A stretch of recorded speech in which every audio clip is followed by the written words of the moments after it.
Hey, everybody. Thanks for joining us in this 10th edition of Shop Talk. Very excited to have you with us. Let's go ahead and just get started. My name is Amir, and today we're going to be talking about, let's see here, large spaces. So hopefully this is something of interest, and you'll be able to get a lot of information out of it.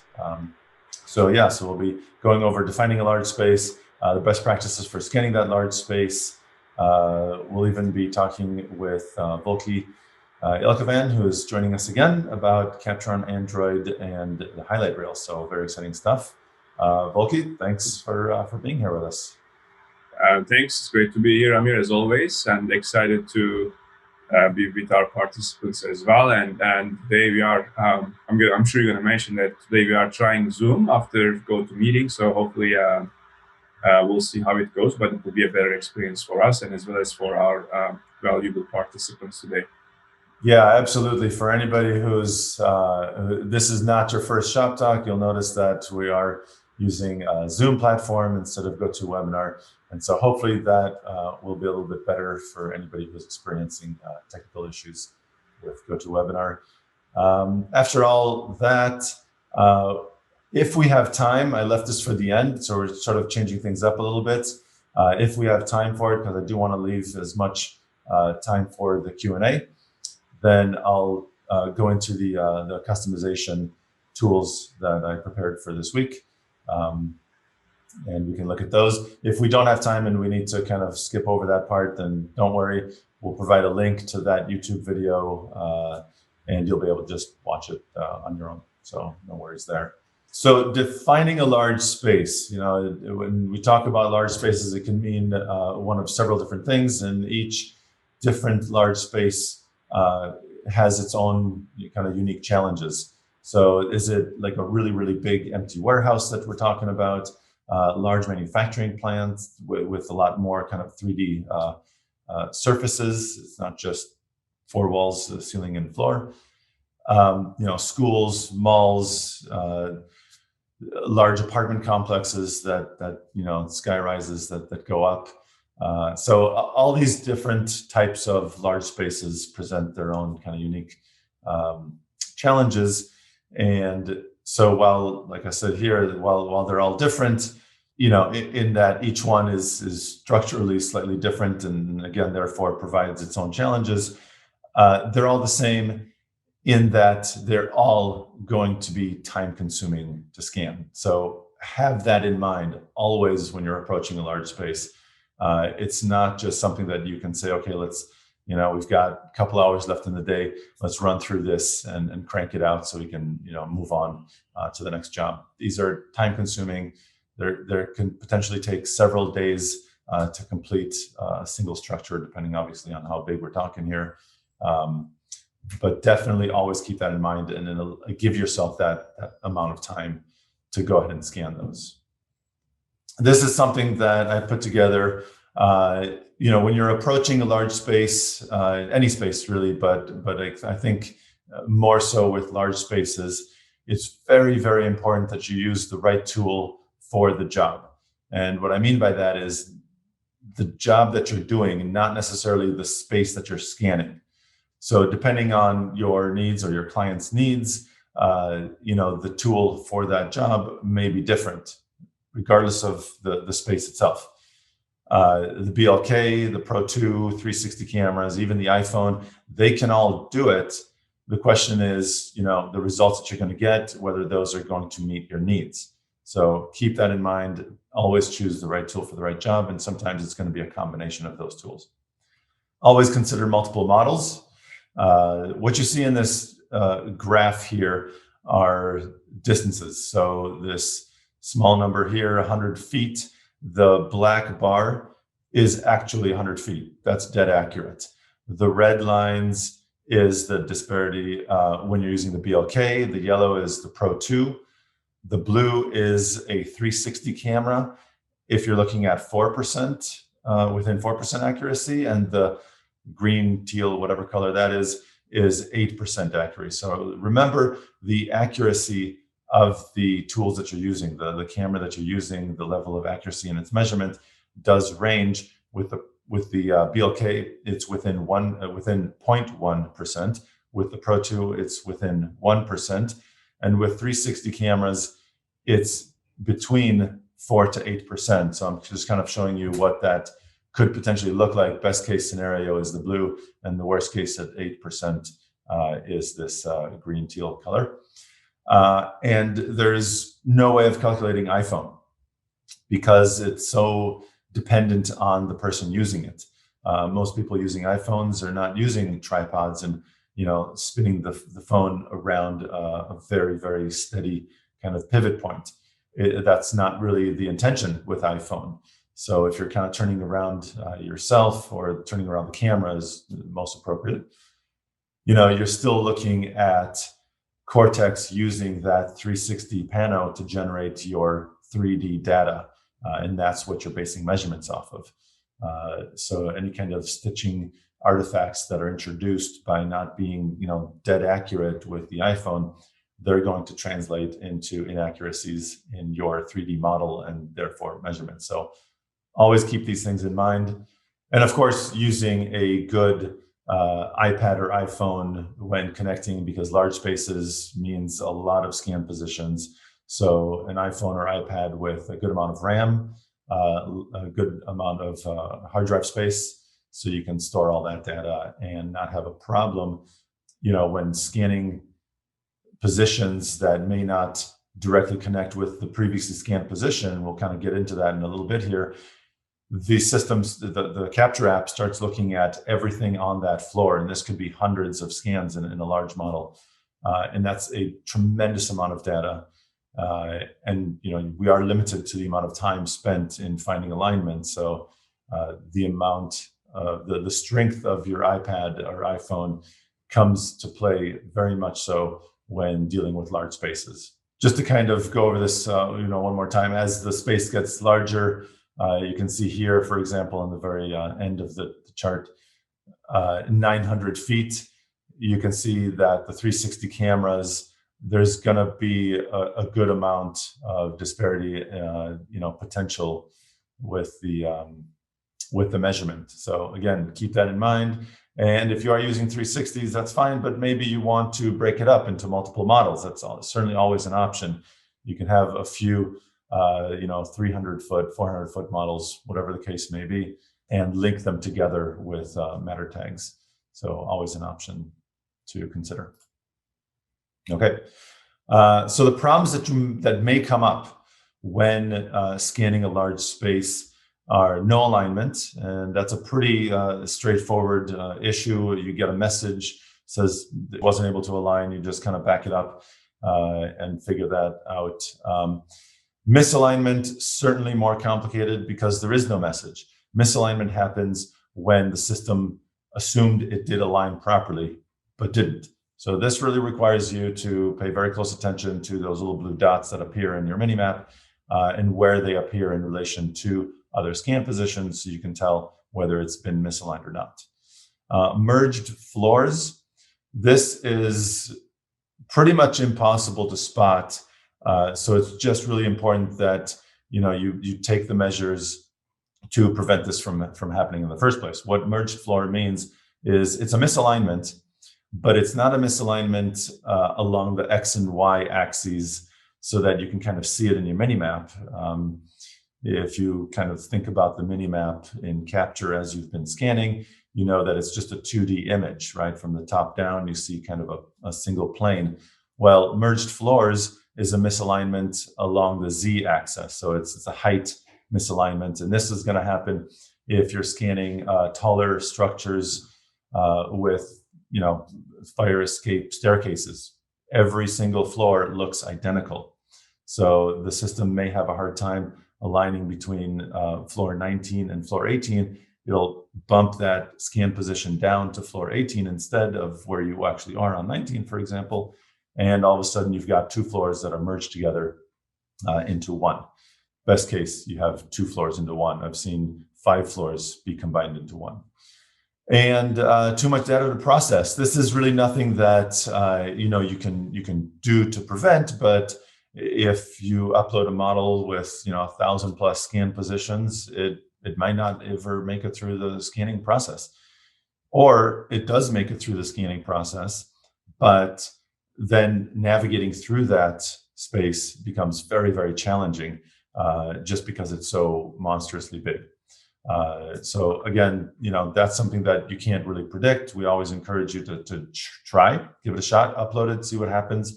And if that doesn't work out, you can always use Capture to break up the model into smaller parts, and then upload those smaller parts, and again, link those together. So possible reasons for no alignment: there's too little overlapping or matching data. Basically, this means either you've gone too far from one location to another location, and it just can't piece those together. It can't identify them. Remember, the camera doesn't have any kind of gyroscopes or anything like that to give it any indication of how far you're moving. It knows where you moved only after you've scanned, and it tries to stitch those two pieces together. Another possible issue with no alignment is infrared light. Too much infrared light coming in, and this does absolutely not have to be direct light. This can be ambient light that just bounces all around. If you've got very bright white walls and huge picture windows, or just a lot of light coming in to a room, that room may be very, very challenging to scan, just because there's too much ambient infrared light bouncing all around. So just keep that in mind, that it not necessarily direct light. It could be reflected. Misalignment. So again, with misalignments, it doesn't give you a reason. It doesn't. There's no indication because Capture thought it did the right thing, and that's where these come in very tricky to spot and identify. Most common is similar architecture. So, for example, imagine you're in like a long hotel hallway where you've got rooms on this side, rooms on that side, and as you're moving down, it's kind of the same. It's very redundant. So you move down a little bit, and it could think that you haven't moved at all. Or again, lack of data, where it doesn't have very much to go off of.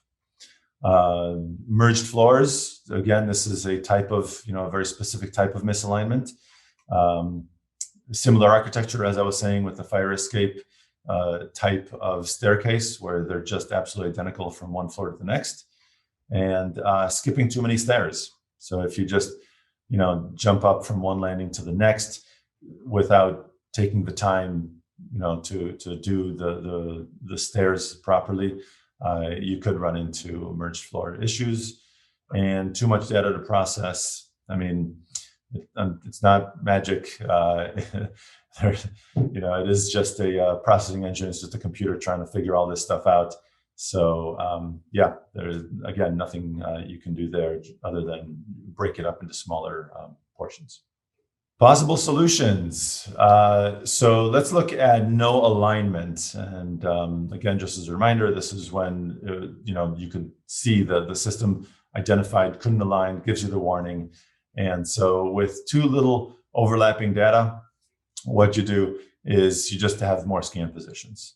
When I first started Matterport, it was said that 5 to 8 feet is what's recommended. So I got a string, I measured it 8 feet. I was tasked with scanning our office, which is about 14,000 square feet. So I got the string and I measured it 8 feet, and I said, okay, I'm going to maximize the amount of distance between each scan position so I can minimize the overall number of scans, and thereby kind of make this whole process a little bit faster. And what I found was that's actually not the best way to go, because it takes more time to align between those scan positions because they are further apart. So by shortening the distance between the scan positions, making it 5 to 6 feet, you actually end up saving yourself time. The overall number of scans sure are going to be greater, but it takes less time to align, and therefore you can move on and scan the next position faster. So always keep that in mind. The problem with large spaces is not so much with the total number of scans in the model. it's with the total number of surfaces in the model. So just because you have more scan positions isn't going to necessarily make it a heavier, more difficult model to process. So more scan positions. If the problem with no alignment is caused by infrared light, and you should know that if you've got a bunch of light coming in, then you could scan at a different time of day.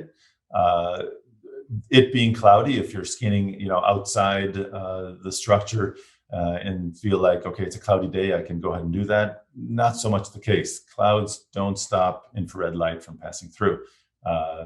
They just disperse them and make it a little bit broader, so it's not direct. But they don't stop them. So they could still cause an issue even in cloudy days. Other ways to reduce light, blinds, try to make sure that, blinds, really. That's about it, I guess. I can't think of anything else right now. But in each situation, it could be different. Using the 360 camera. 360 cameras, the Pro2 in 360 capture mode, or the BLK have no problem with infrared light. So if you're indoor, not outside, it's a different issue altogether for why a 360 image may not be well converted to 3D. So if you're inside, you've got too much ambient light. Capture, you're dealing with the Pro2 and everything is great. But you're running into these issues where there's a lot of unfilled mesh. You can see it in the mini map, right, where it's all black, and that you're in your situation, you notice that it's because of the ambient infrared light.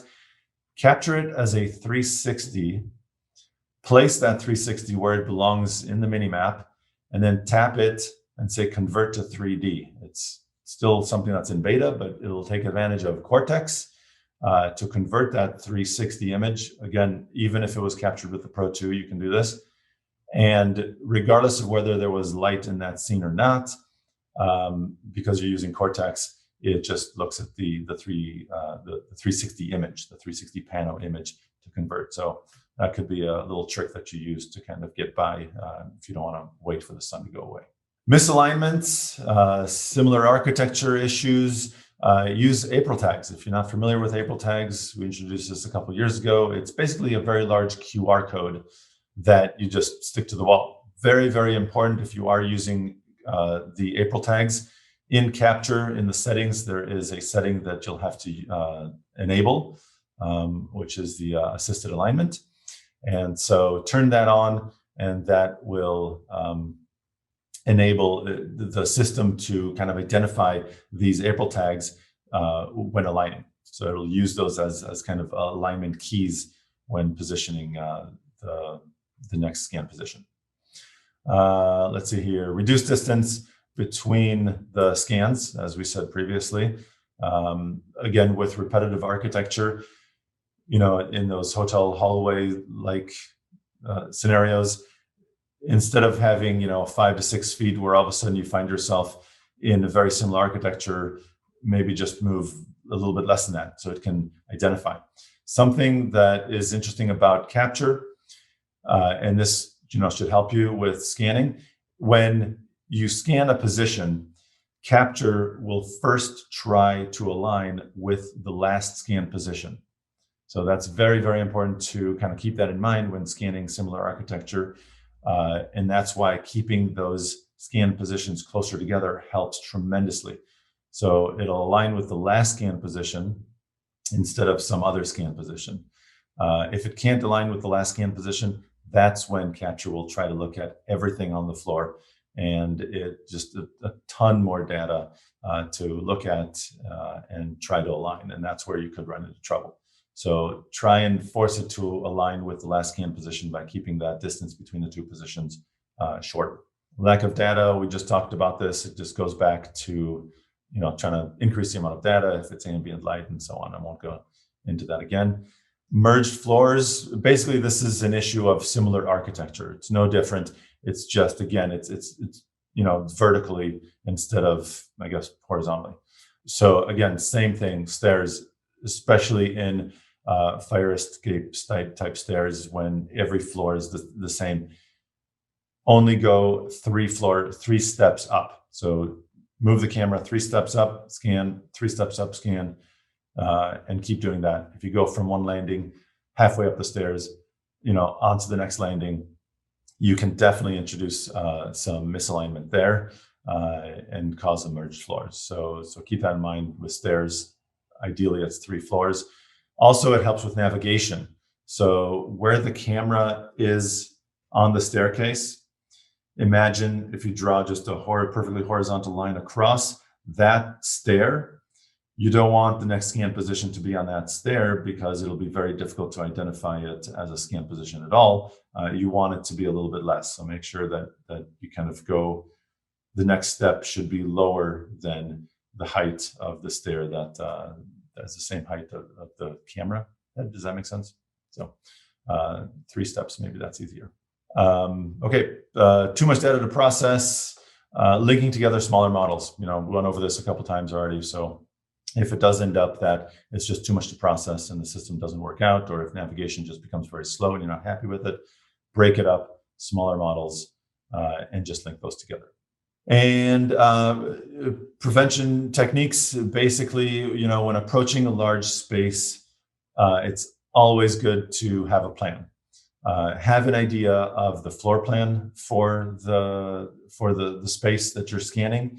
I always like to draw this kind of vision of if you've got a pencil down on the floor plan and you're kind of drawing a line around, if you need to pick the pencil up and move it, you're essentially breaking the path of alignment. And when doing that, and eventually you're going to have to do this, but when doing that, that's when, again, we go back to capture, looking at every scan position on that floor to find alignment. So make that as easy as possible for capture to do by, placing the camera after you break that path of alignment over a scan position that's already been scanned. Don't go to the next one, scan again where it's already scanned, so it has that, maximum amount of overlapping data to align with. Be incredibly meticulous. It is so important to be just incredibly thorough and meticulous when scanning large spaces, so much more so than smaller spaces, because you just have so many more opportunities for misalignment and issues. 5 feet, every scan position, be very consistent. And again, stairs, absolutely critical. 3 steps, scan again, 3 steps, scan again, so on. Consistency, try not to just jump around too much. I completely understand in some cases it's very difficult, especially when there's still maybe even construction being done on one floor that you need to scan next, because that's the one. And so you just kind of pass it and then come in. Try your best to avoid those situations. Not only does it make it easier for capture to scan if you keep that path of alignment as long and continuous as possible, but also if you do run into trouble, it's going to make it so much easier for our support team to help you with fixing the problem, unmerging floors, fixing misalignments, and anything like that. So having that consistency in how you scan the property is very, very important. And don't rush. Again, very time consuming. Always keep that in mind. Take your time and just get through it. And that's it for me. That's nuts and bolts of scanning large spaces. So I'll bring Volkie back in and let him talk about what's going on with Android. Volkie. Thanks, Amir. Hey everyone, this is Volkie Yelkovan from product marketing team. I also have Elizabeth from our team today helping with heroically helping with the questions that great questions that we are getting during the session. So I'll talk to you about two topics. One is the Android, the other one is highlight reel that we are happy to share some news around. So there were a lot of questions and expectations around our support for Android, and I believe that our product manager leader Kirk joined us to talk about it very recently. So I'm here to build up on the news that we shared earlier. So Matterport for capture for Android is now available in the Google Play Store. unrestricted, meaning it's still in beta, but it's in an open beta. Before it was a private beta, and we were controlling aspects of it. Now it's open, so you can come in, download the app, and then, as you can see on the left side of my screen, this is where you're going to come to, and then install it. There are some requirements around it. So obviously, as you know, Android system is very diverse. There are many different type of cameras and versions, and so unlike iOS, so therefore we're putting some requirements around this so that we know we work well. And so minimum requirements for devices for the OS operating system would be 8.x Oreo, 9.x Pi, 10.x Q, and then 11x. So those are the OSs we support. And we also like devices have 3 gigabytes of RAM or more to operate efficiently. And then Android devices certified by Google and unruly. So if you have devices outside this, may or may not work, but we recommend coming in, especially during beta, try with this configuration. Now, which cameras do we support? By the way, smartphone capture, as we have for the iOS, is not yet available. So you will need to use Android to connect to a camera, supported camera, to drive that camera. So which cameras are supported? Pro2 Lite, Insta360 1X. We are also supporting the new 1R, but they have beta firmware, so you need to get their beta firmware to operate with our Android capture app. Ricoh Theta Z1 and Theta V. So these are the supported cameras. During the beta process, we will keep on adding new devices, and just stay tuned for news from us. We have a support page as well around Android, so please keep checking on that.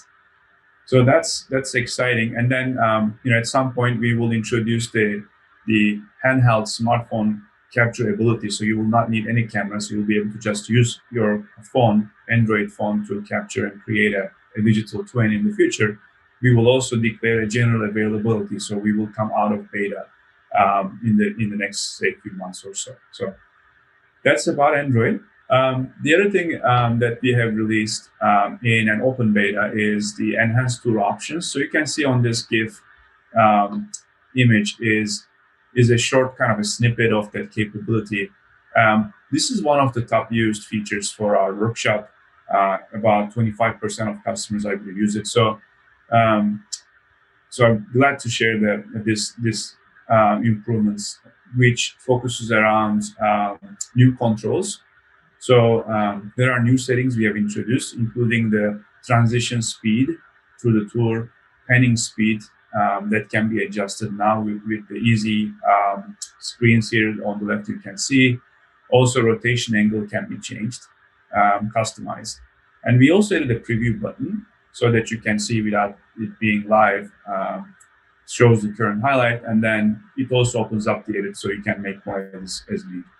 So this is now in an open beta, so please go ahead and give it a try. There's also a support article we posted. So if you search for highlight reel, that support article will come up, and you can also use that to help you with trial of this new functionality for our highlight reels. So go ahead and enjoy, give it a try, and let us know how we are doing. So that's all I had. Sounds good. Yeah, this new highlight reel feature is actually really cool. Used it, really exciting. So this basically here is the video I was going to cover labels and measurements, but I think what I'd rather do is focus on the questions for the remaining half hour. We do have a good amount of questions that are coming in, so I'd like to address those. And again, so if we have time after we've addressed all those, then I'm happy to play through that video. It's about 10 minutes. Like I said, the emails that'll go out after this webinar will include a link to that in YouTube, so you can watch that on your own as well. And lastly, just wanted to go over support. So if you have any kind of questions, we would love this webinar because it allows you to kind of ask these live questions and you can go about answering them. But if we are not able to get to them here, obviously, if you go to Matterport.com, hit resources. The first option at the top there is support. Just click on that. It'll get you to our basically support hub that has frequently asked questions answered there. Link to our help center with hundreds of articles of information, including how to scan a large space, as well as contact information for our support team, which you can reach at support@matterport.com. Always happy to help with your questions there. If you are in the US, your phone number to reach support is 408-805-3347. If you're not, go to that support page and you'll see the phone number that is correct for you from your location down there at the bottom. Just go to support, scroll down at the bottom to find the phone number that's right for you. And I just always like to remind that, with communication, it's always important to make sure that your information, your contact information, that email that you have in your account is up to date. If we need to send out an email relevant to current updates with your account or whatever it might be, you're not going to get those emails if that's not up to date. So just go ahead and confirm that. And finally, stay connected with us on Facebook. If you go to facebook.com/Matterport, that is our official corporate Facebook page. We're also always talking about, what's the latest and greatest that's happening with Matterport. If it's releases like the highlight reel that Volkie mentioned or anything else, you'll find it posted there. So if you are interested. And we also have a Facebook group called Moog. It's MOUG for Matterport Official User Group. Great place to communicate with, fellow Matterporters and technicians out there scanning and using the product. So if you're looking for tips and tricks from people in the field, great resource. And in that resource, we've seen a lot of really amazing models be presented. And so if you want, you can go to go.matterport.com/nominate-your-space to nominate your amazing spaces. So if you have been posting, or if you are familiar with, we're impressed with a post that somebody put on a space that they had scanned, let them know about that. It'd be really cool to have that in our gallery and Destination Everywhere website. And so with that, let's go to Q&A. So I did see a question come in that I wanted to touch on. And Volkie, by all means, if you see a question that you want to address, just chime right in and take away. But so this one comes in from James. Says, I was told we were limited to 250 scans. Has that changed? I just scanned a 90,000 square foot space and was breaking it up into multiple scans. Can I merge them? So a couple things. The 250 number is kind of interesting. Maybe that's gone up since I last saw, but there is, it's not so much a hard limit, right? We say 200 or 250 spaces because it's a rough estimate of what will produce a model that'll maintain a really good level of navigation experience for your visitors. And that's very important. The reality of it, James, it's not so much about the number of scans, it's about the number of surfaces. We are limited to how many polygons end up being used in a model. So we, reduce those polygons to make it more efficient for navigation online. Otherwise, these things would be, imagine trying to download a gigabyte worth of information or more, even when you're online. Most connections are not going to be able to manage that very well. So 3D models do need to be reduced. And so when you have a tremendous amount of surface data in your space, that can just be more complicated. So what I mean by that, imagine an empty room, you're scanning a big warehouse, 90,000 square foot warehouse, but it's just an empty room, just a completely empty warehouse. Shouldn't be a problem. That's pretty easy. Flat surfaces, we can cover that. You start filling that with racks and racks of material and stuff. Everything, every surface, if it's a curved surface, it even adds more complexity.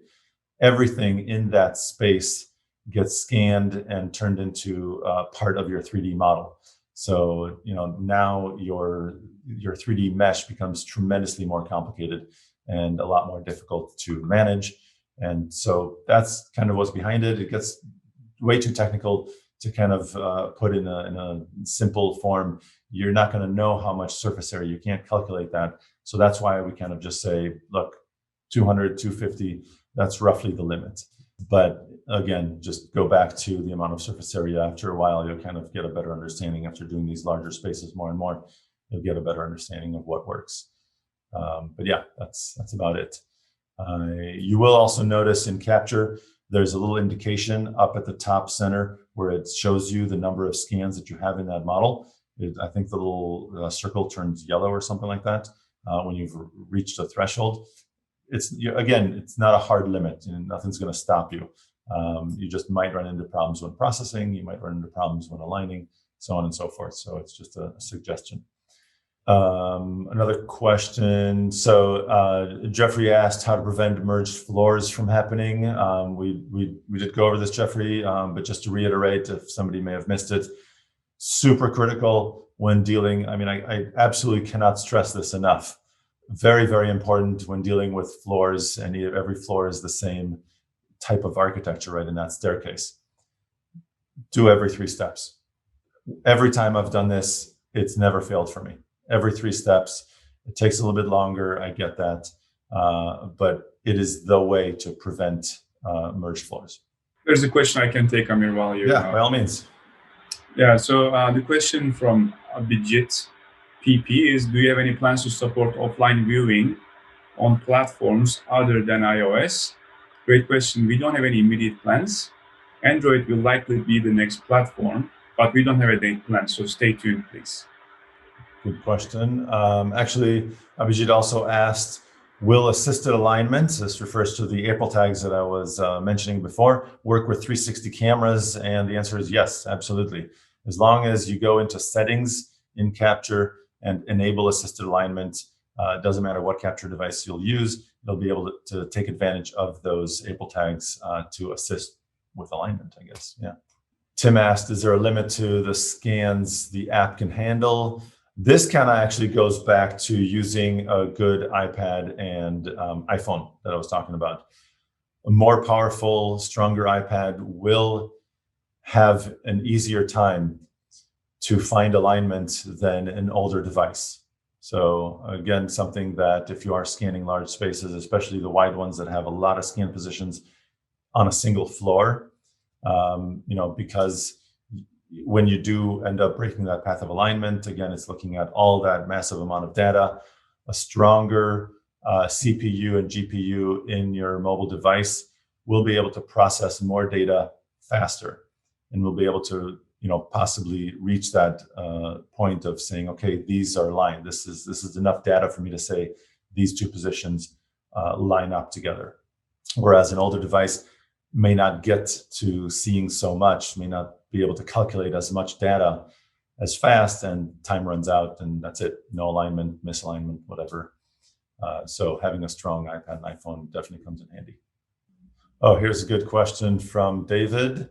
I would love to know which is the best path to scan in a large space. I always thought it is staying close to the walls. So yeah, so if you're talking about, again, the scenario of it being a large kind of empty warehouse, want to try and initially start by crossing the warehouse down the middle, because you don't have those walls close by to use as alignment data.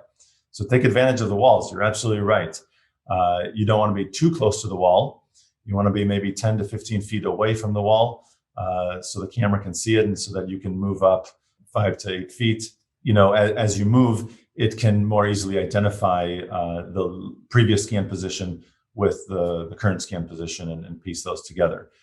With that alignment data on the wall, it certainly helps.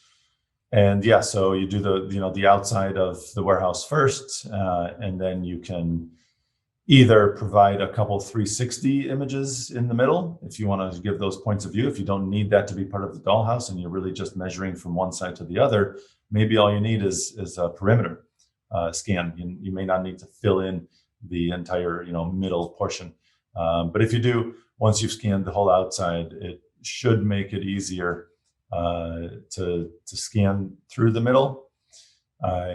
You might, depending on the floor, sometimes the floor has a lot of dents and bruises and markings that can be used in the system to help identify with alignment. So sometimes lowering the camera down a little bit closer to the floor will help assist with that, in my experience, so that you can cross an empty warehouse, again, as long as you maintain that 5 feet distance between scan positions, and you have nothing other than floor, basically super tall ceiling. Walls are too far away for the camera to see it, and all you have is floor. Assuming you are using the Pro2, maybe lowering the camera a little bit will help it, assuming, again, the floor is not just completely spotless. And then, of course, again, this goes back to using the right tool for the right job. This is impossible for everybody, but something like the BLK that can see for incredible distances would help with that as well. Yeah, I'm going to just give you a break, and there's a question around a topic that we haven't covered today, but it's always relevant, is will the blur tool be handy for pre-uploading to Google Street View, and those be reflected on Google platform? So the answer to that is the blurs will be reflected in Google Street View as long as the blur happens before uploading to Google. Right? After uploading to Google, you can't blur, but you can do it before uploading. So that's the answer to that. Yeah. And I'm assuming it would be possible, like you can remove the panels that you've previously uploaded to Google, right? You can say remove from Google using the Google Street View upload tool. Do it, re-upload. Process the blurring, which affects your panel in Matterport, and then re-upload. Is that right? Yeah, probably that's doable. Yes, that's another workaround if that's needed. Yep. Question here. This is actually a really good question regarding how to plan for scanning a large space. So Eldor asks, how do you recommend to plan for a scan path for a very large facility, 100,000 square feet, containing many objects? So assuming we are containing many objects, you've got those objects to serve as a great alignment data. Basically, the rule of thumb is to have in the back of your head keeping the path of alignment as long and continuous as possible. Always try to have your scan position easily be aligned with the previous scan position. So when you pick up your camera and move away to continue from another area, I'm not saying it's going to cause a problem, but it certainly increases the processing of how much the Capture app is working and looking at to base that alignment and so on and so forth. So just basically plan it out in a way that minimizes the amount of picking up the camera and moving to another location. I know in some areas, you're dealing with tall apartment buildings, 16 to 30 floors and even higher sometimes. They have in the code, you have to, as a builder, you have to provide 2 staircases just to make sense, right? So more people can get out faster. So that's part of the code of building. So now you're dealing with scanning a floor, going up one of the staircases, but you want the other staircase to be part of your model. So you have to kind of break that path of alignment, as I just mentioned, kind of go back and scan the other staircase. So how do you do that? Very, very tricky and complicated structure to scan. But again, you do your best to minimize the number of breaks in the path of alignment. So you start on one floor, you go up the staircase, scan that entire floor, and maybe work down the staircase, down the other staircase back to the original floor. Now you should have enough data, and as long as you use matter tags, maybe that'll help assist. When you go back and you break that path of alignment, make sure that you're scanning over a scan position that was previously captured. with one or more, maybe two April tags in that area at camera height, so it can easily identify them. And so it can much more easily just basically do everything you can to make it as ideal as possible for capture to find that alignment. But that's about it. So once you make it back there, then you scan up the staircase and keep going there. So hopefully that helps. Kathy asks, is there a way to link 3D scans with drone videos? So this is a really good question. At this time, video is best linked, I think, basically as an embed in a matter tag. I can't really think of a better way right now off the top of my head that you would be able to link video.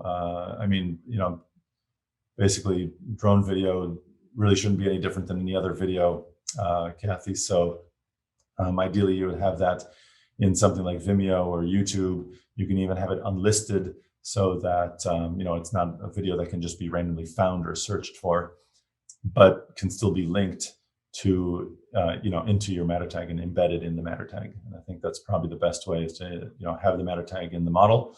And when somebody rolls over it, they can just view the footage.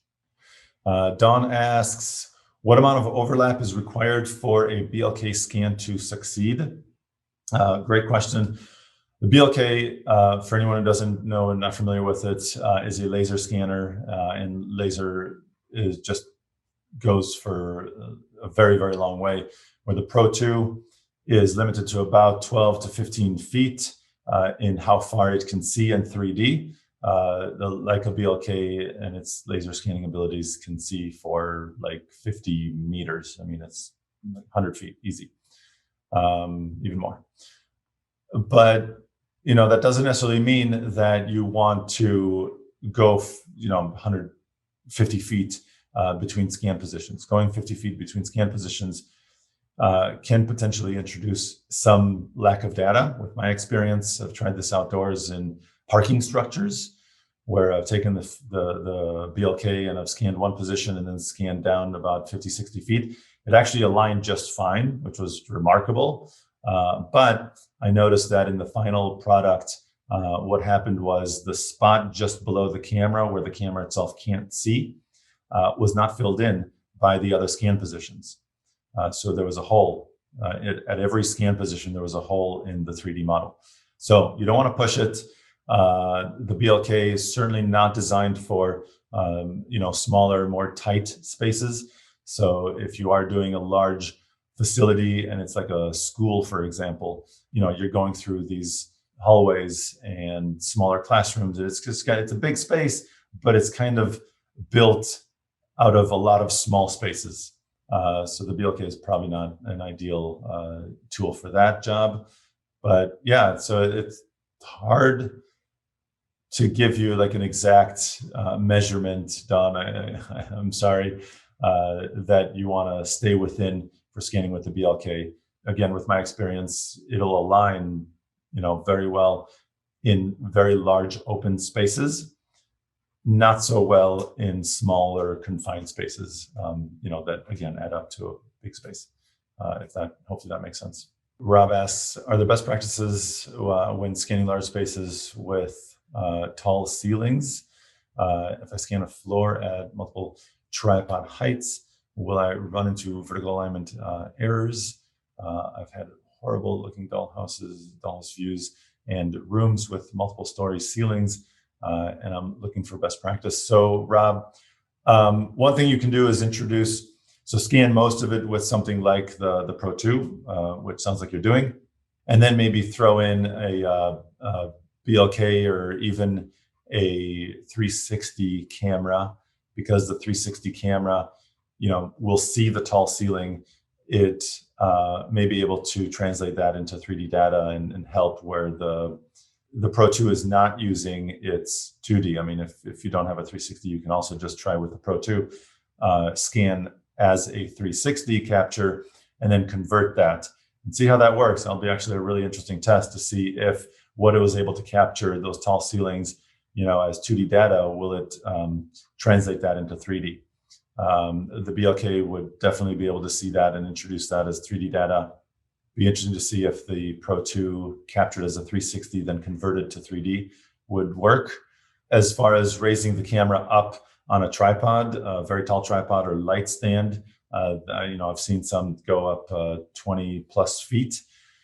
If you can keep it steady, and those are hard to find and can become kind of expensive. Obviously, not nearly as expensive as a BLK, but that should work.